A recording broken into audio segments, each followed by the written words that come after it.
Howdy y'all. Here's a cold start video on the 62 Corvette with a 63 Latham Supercharger. I don't know for sure, but I don't think it's been running for, I don't know, maybe 3 weeks now. So I thought this would be a great time to show what it actually takes to start it. You know, after all the fuel has evaporated in the carbs. So I don't pump it at all. I just crank it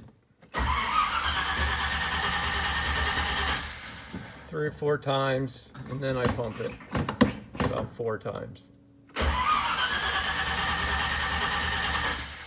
It's closer.